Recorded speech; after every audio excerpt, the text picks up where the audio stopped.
This is the Rondo race car, the last private entry to ever win Le Mans. It was in 1980 and they really surprised everybody. Not especially beautiful, but very effective. Everybody knows what this is. It's of course the Bugatti EB110 engine, a tight, quite small V12 with 4 turbochargers. Crazy, especially in those days.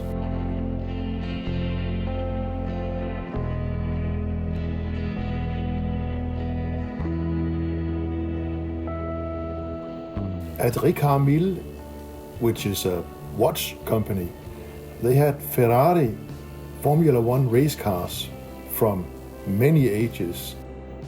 Focusing on the 70s and 80s cars, I would say, ending with a Kimi Räikkönen car, the last time they were actually world champions. Let's see what happens this year with Leclerc and Hamilton. Can't wait.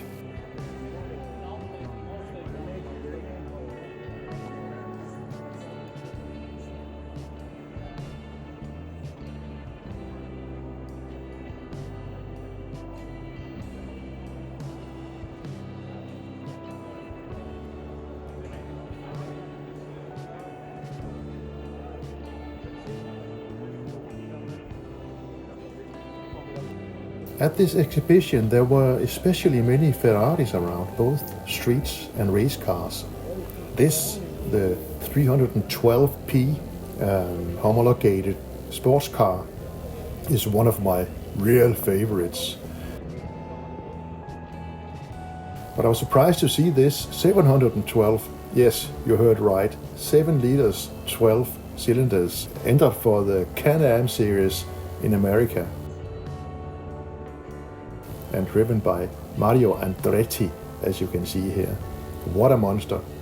Not successful at all, though.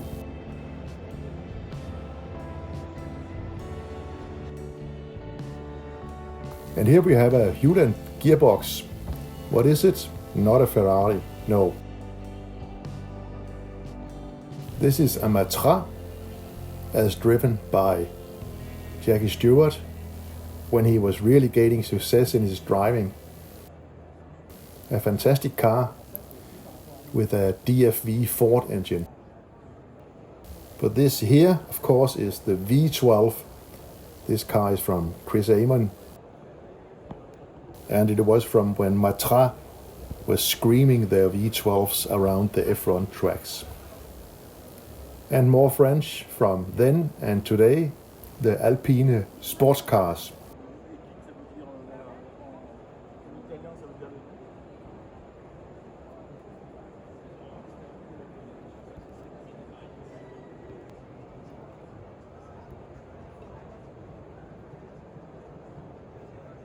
And how about this?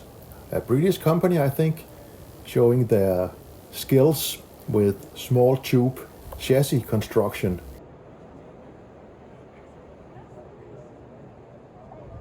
A lot of small tubes ending up in the shape of a 450S Maserati racer.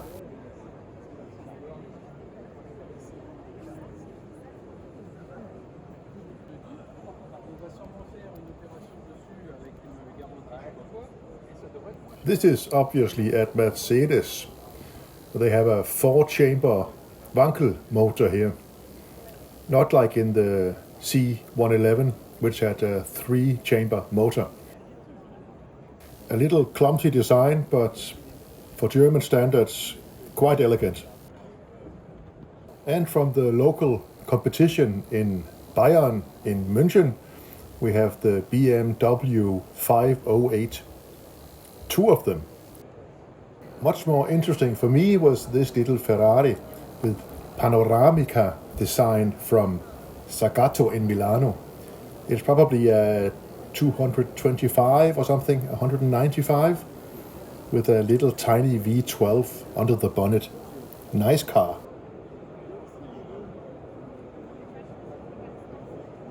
And then back at Abarth. Here's a 2-liter Abarth engine. really high power in the SP2000 racer.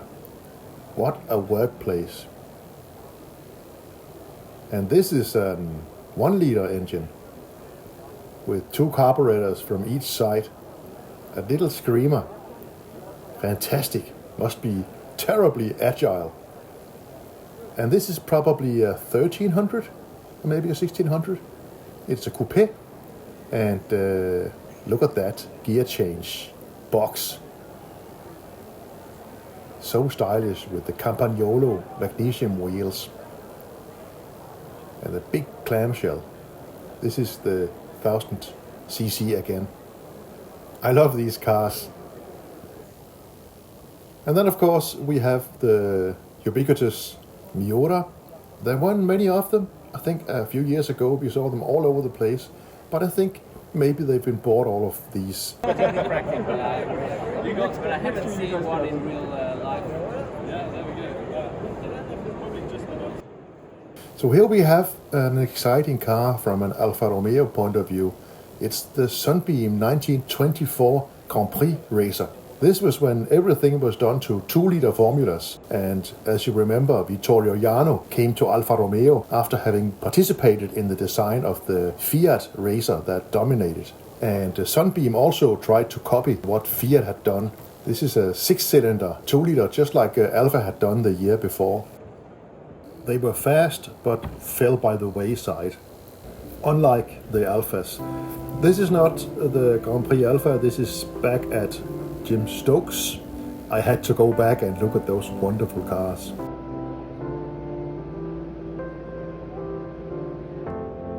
Take a look at these details.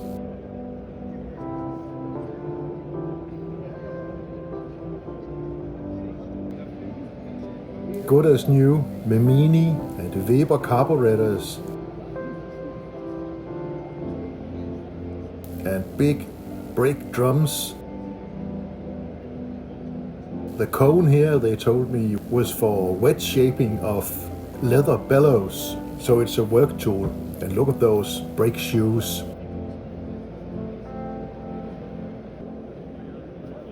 And let's take a closer look at the 3.5-liter 6C racer.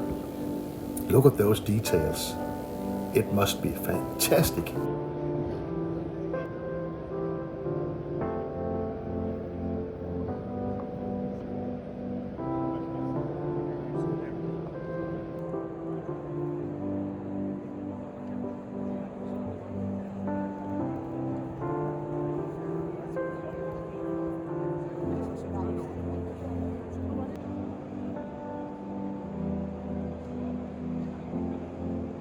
Apparently these Edwardian French cars are called Teuf Teuf.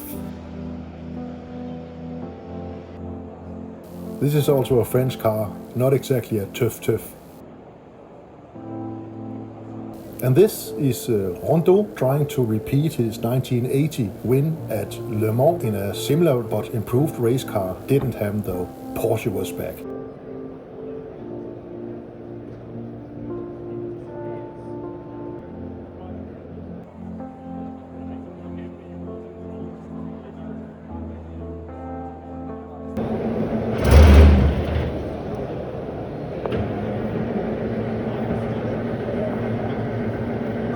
And just like any other car fair anywhere in the world, we have model cars. Some of them really expensive and really detailed. I don't want to spend that much money, but I did go out and buy 3 models. I bought 2 Appias, Series 1 and Series 2. And I bought a little model of the D20 racer from Lancia. This is the boat, and I like it because it's from Italy. It's a Riva.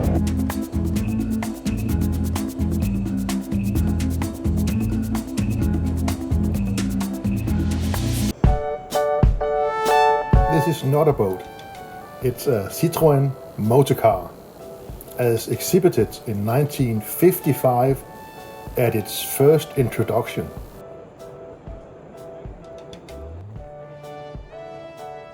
And the competition from Renault felt obliged to also show off their bits. How about this big, humongous monster car from back when?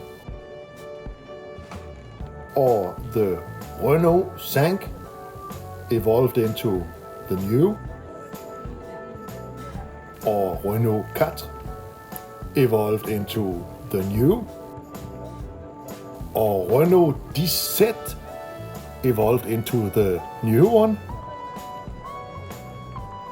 Oh, brave new world. I was happy to see that neither Volkswagen or Audi was there, but there was a Skoda stand, and it's not exactly elegant cars. I know they did a racer for Le Mans in the 50s, but it's a bit meh. But Mercedes-Benz is something else, especially because they had this Maria Callas Großer present, and La Bella Donna Assoluto is always welcome in my chamber. I get the Carrera RS, but who would paint it red? Apparently, 4 such configured cars left the factory. Who would change that? So, we saw both the Sunbeam from 1924, when the British tried to conquer Alfa Romeo, and they lost. And this is the BRM 1.5 liter, 16-cylinder, double charged, with triangles in the front, with suspension and disc brakes. But they never could make that engine work, not like Alfa. So in this exhibition, 2 times losers from Britain.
and books. I always buy books. It's very good.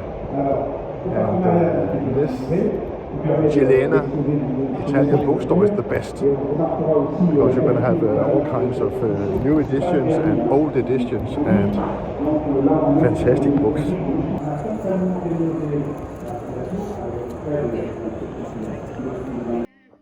I bought two books, one from Dinkwart about the Alfa Romeo Giulia GT series of cars, lots of factory photographs and original details. And this book about Enzo Ferrari, written about his life and all his decisions. And I look very much forward to reading both of them. Some of the special books.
Passing from one exhibition hall to the other, we went over this bridge with Citroën Kegress vehicles. I once asked a friend who owns one, how do you turn like a tank with sticks?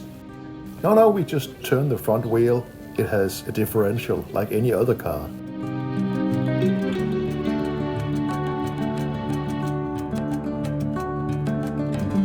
And to my point about French engines, here's a De La Haye. The engine looks interesting, but oh well. See what I mean? You could say that at least the Citroën SM has a Maserati engine. This is a nice convertible. And over here we have the coupe, and it has a... Oh my goodness! This feels much better. And it turned out that this was actually the official stand for the Auto e Moto d'Epoca in Bologna. The car was kindly loaned from the National Museum in Torino. Look at those nice details. This is a motor car.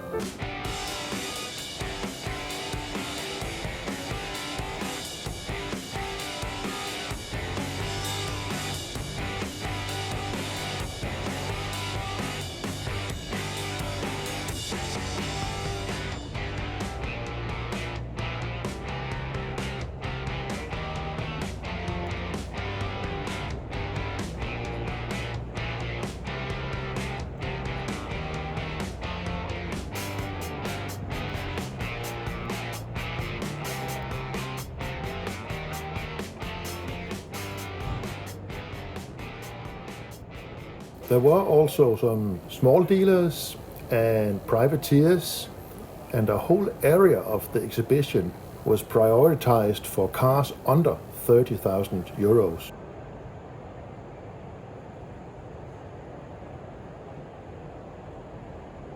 We saw some really nice everyday classics.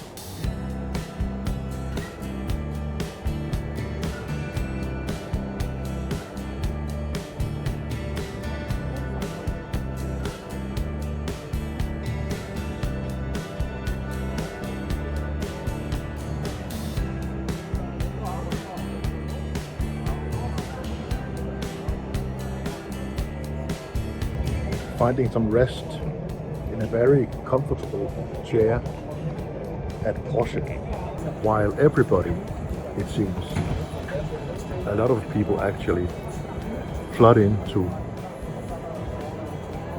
admire the GT3 like it's any different from any other Porsche we've seen.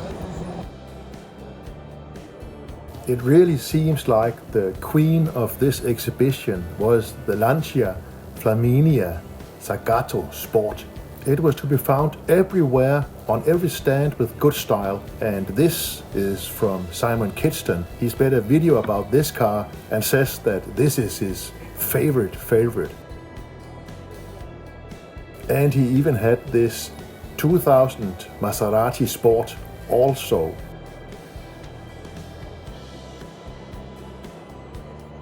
And how about this? Well, it's time to go home.